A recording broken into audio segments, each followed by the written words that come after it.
Welcome back to the Jimmy O Show. Very happy to be here today with a threefer, man. We got three guests straight out of camp. We have to be efficient. They're in the middle of camp right now. Today was a day of no practice.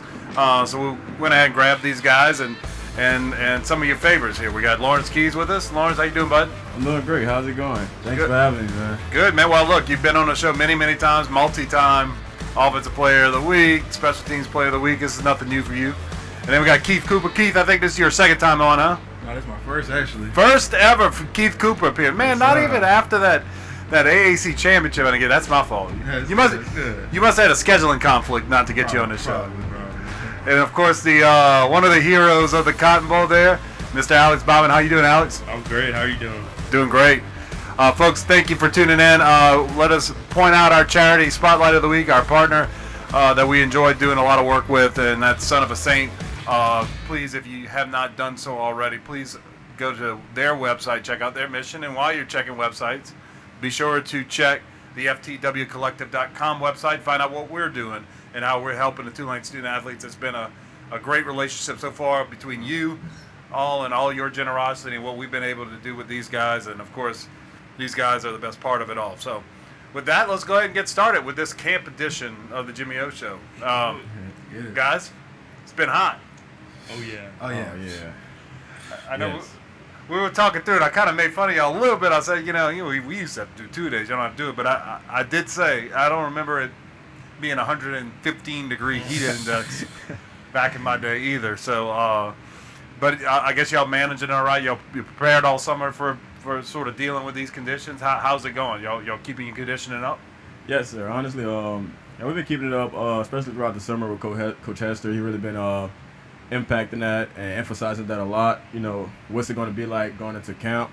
So it was like some workouts. We used to wear vests, and we used to relate those to like shoulder pads being on top of us. And on Fridays, some days, we used to come in with beanies, and we used to use those as helmets, just to have that weight on top of our bodies to prepare us. But honestly, I mean, ever since we got into camp, we've just been attacking it day in and day out. Like the heat hasn't been affecting anything. Yeah, very good. And now you two, though, y'all are in the trenches. I mean, I know Keys, he's in shape, he's a receiver, he's used to run around in the heat. But you two boys, y'all, it used to get rough in the trenches back in my day. How's it been for you guys? Yeah, it's been great competition. Like you said, body on body contact, all practice. And that heat, yeah, you feel all 105, 115 Fahrenheit. So yeah, that's how it's been. Yeah, it definitely gets hot down there in the trenches and physical as it should during camp. But, our trainers are out there getting us right, walking around with water bottles, keeping us hydrated. So we stay on top of things. Right. Now, Cooper, you could be honest with our fans. Alex over there, he's a pretty boy, but I bet you he gets a little nasty, huh? He gets a little nasty down there in the trenches. Yeah, he does. Yeah, he definitely got better with his blocking and being in the trenches. So That's right. Well, and I was going to ask you that, Alex. Your hand in the ground tight end. You do both. You move and you get your hand down. But I look at Keith and how he came on at the end of the season last year, and just as he continued to physically develop, I would want no part of trying to block this man. I know there are a lot of challenges out there, a lot of talented players, but is he up there in terms of the toughest ones you got to line up against? Yeah, definitely. Coop's a beast down in the trenches. He stays low. He's a big body, hard to move. Yeah. Definitely. That's the thing, though. You play with great leverage, but your arms are like from here to that wall, Keith. You got these long limbs, and so like you're the low man, you're the inside man, and if I somehow get inside you, you got long enough arms to kind of get out of it. He loves that push-pull move. All day long. just learn how to use my leverage, my God-given gift. So yeah, just use it all the time, man.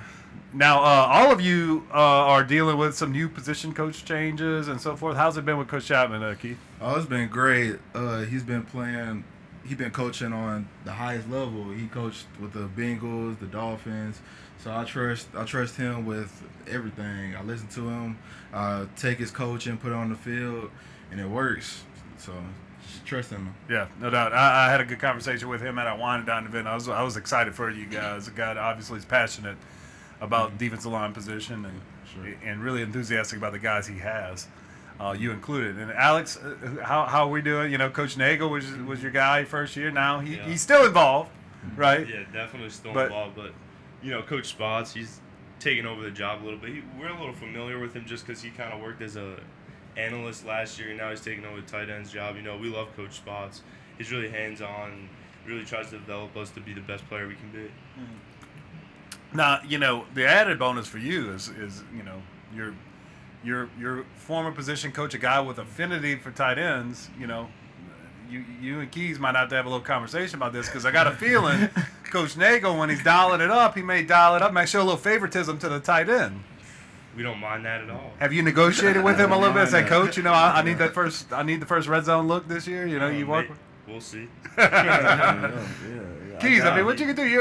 Look, you're a 1,000-yard guy this year, but for that, I'm a team player, man. Anything, you know, wherever the ball goes, I'm working, you know, with it or without it. So Alex got the ball, you know, I'm blocking for him. If I got the ball, I know he'll do the same. Yep. So.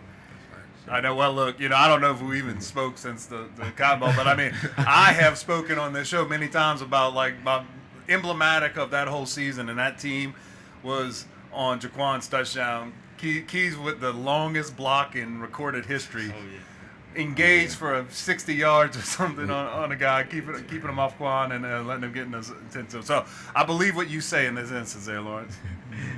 You know, you've earned my trust. You're one of the guys, if you tell me, look, that sky out there, Jimmy, is actually green, I'd be like, all right, man. If Lawrence said it, it's the truth. That's how it is. So that's the kind of guys we got. Now, and of course, you have a change. I mean, you're familiar with Coach Sherm, having been on staff, but, you know, losing Coach Mack. And switching to Coach Sherm, how's that transition been? I mean, it's been going very well. Coach Sherm was initially, before running back coach, he was a receiver coach coming in. So him coming back to the receiver spot, I mean, he's been hands-on with us.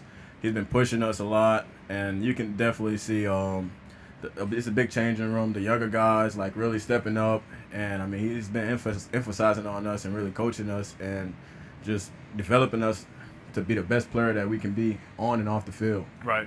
You know, that was the thing. I was, you know, I like Coach Mack and got a great relationship with him, and I asked him, I was like, man, what's that going to be like? He's like, look, they're going to miss Coach Mack. They love Coach Mack, but they're going to love Coach Sherm. So far, so good on that front, huh? Yes. It's all right. going great. All right, let's talk. You know, we could talk about you all day, but you guys, being the humble Tulane men that you are, you're uncomfortable talking about yourself. So let's talk about some teammates, okay? And we're gonna kind of cover both of the balls. Give me, you know, one or two guys who first are in your room, in the receiver room. I'll start with you, Lawrence, that have really kind of, you know, whether it be through summer workouts or the beginning of camp, you're like, oh man, that guy's, he's ready to take the next step. And then on the flip side, same sort of question as far as guys you're lining up against on the defensive side of the ball.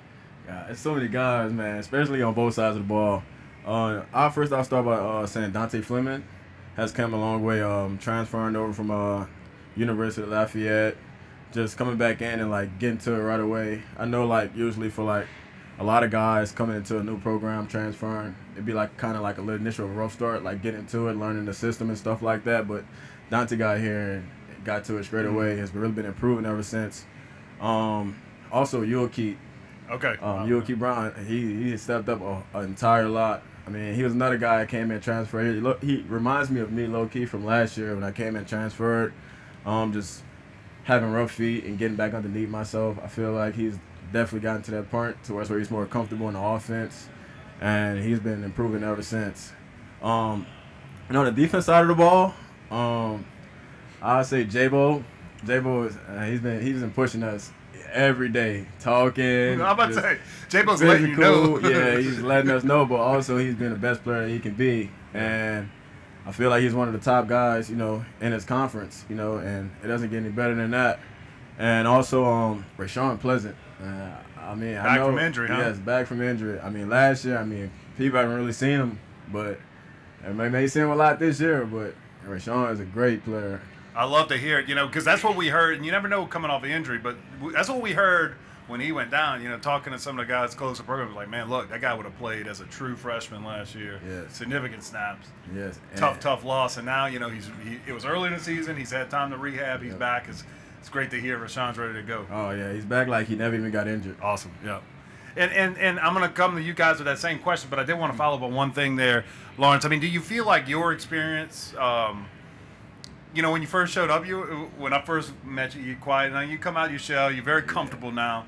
But do you feel like your experience, sort of as a transfer receiver, kind of helped you, maybe help Dante and you, Keith, along the way? In other words, you kind of went through the same things they're going through now.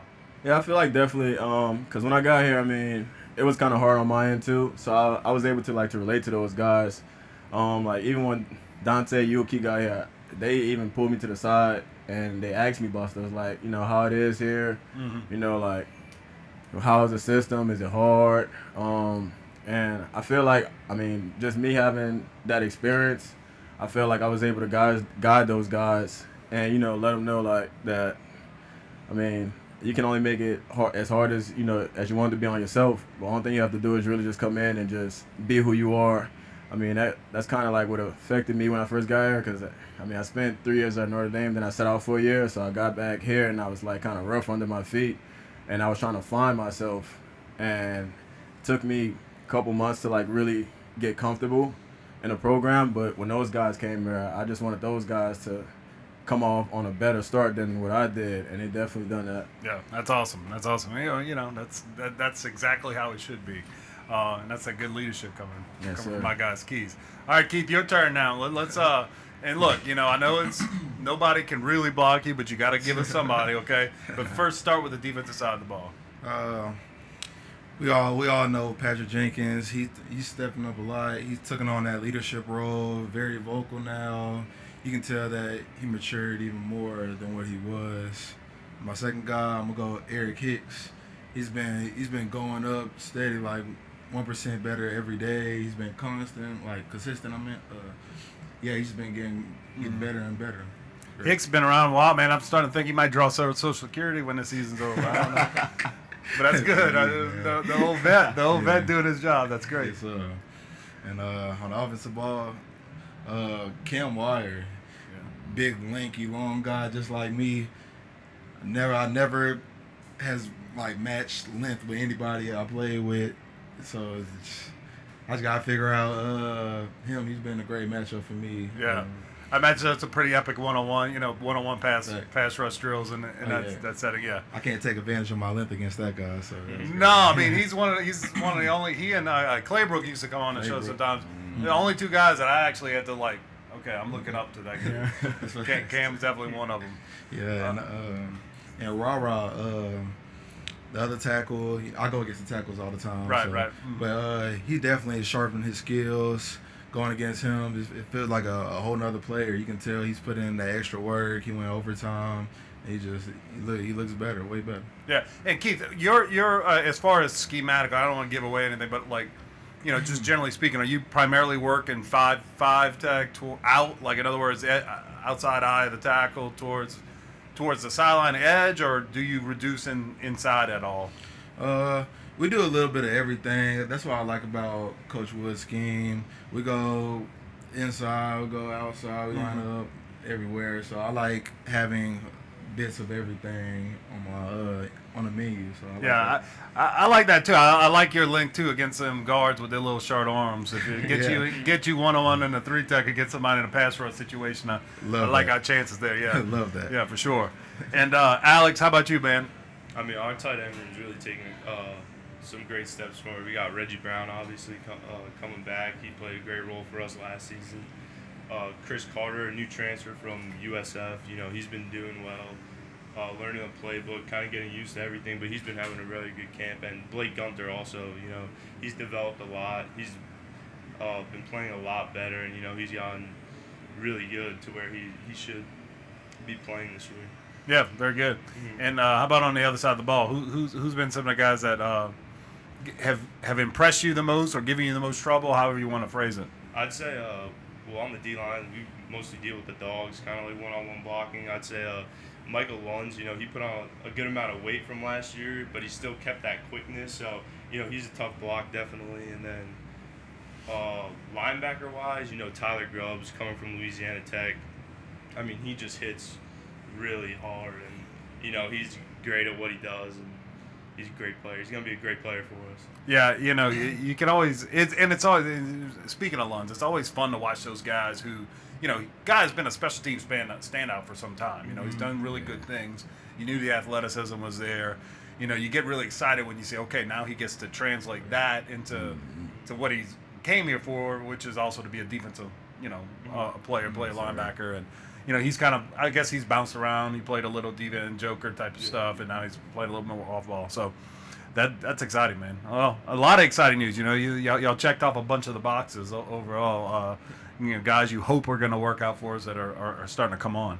Because as we know from last year, you need it, man. I mean, you don't know who's got to step up when. It could be Ivy Celestine against Kansas State. You got one of the greatest running backs in history of Tulane, but somebody else had to be the guy that game, right? You just never know. So, as you look forward to, I guess, a topic that's on everyone's mind right now, and I'll just ask y'all, but I think I know the answer. All this realignment, all this movement, Pac-12 looks like it's no more. Do y'all pay attention to any of that stuff? I'm not really into it. I see it here and there, but I don't really pay attention to it. I mean, I just really focus on, what we have going on here and just going 1-0 each and every day at camp and getting better at practice. Yeah, that's right. I figured as much, but how about y'all? Y'all pay attention at all? Anything going over there? I see it on my Twitter sometimes, but I just scroll past it, I just focus on the task at hand, this upcoming season, next game. That's my mindset too. Yeah. Yeah, definitely what Keys and Coops said. You see it, but you don't really pay attention to it. You just kind of focused on camp and, like he said, going 1-0 every day. All right. Well, look, I'm gonna report back to Coach Fritz. I talked to these guys, and they're unbreakable. I can't get them to slip up, man. They on script all the time.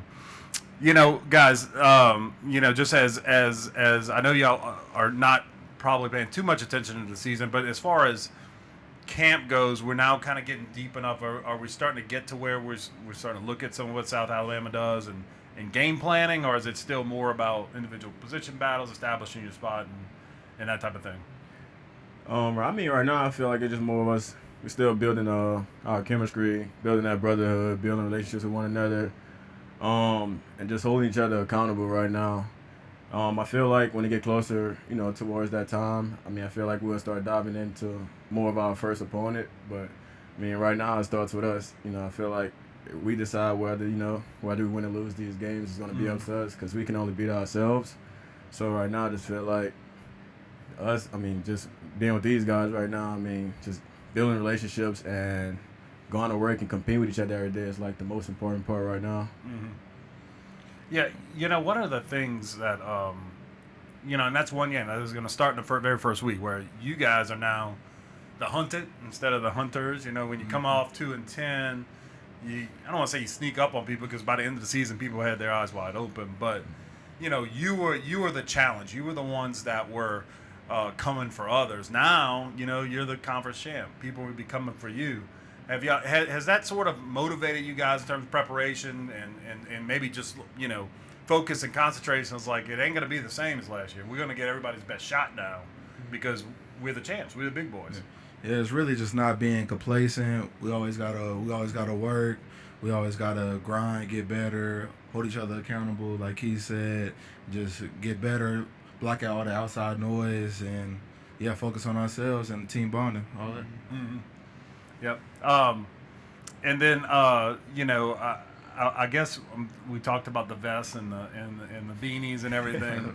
Where I'm looking for, and I hesitate. Well, I hesitate to ask the question because I don't ever want to be getting y'all to look past the next game. But and I don't mean it like you're really looking forward to Ole Miss, but you got to think one advantage we're gonna have when those boys come. It's a 2:30 game. Mm-hmm. It's 2:30 in New Orleans on September 9th.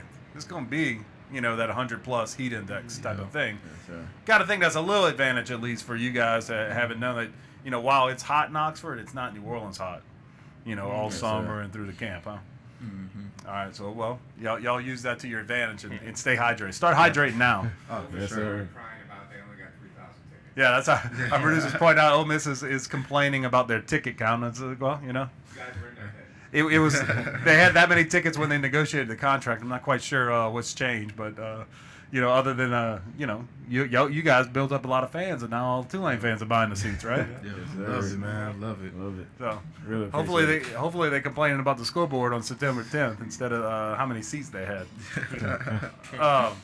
Well, guys, look, I don't want to take too much of your time here. We're in the middle of camp. I do appreciate you guys coming on and being good guests. Before we go, though, we got to cover everybody's favorite topic, which is the uniform combination. Lawrence, we've heard yours a lot, but it may have changed over time. So let's go through it. What's our favorite uniform combination for the Green Wave?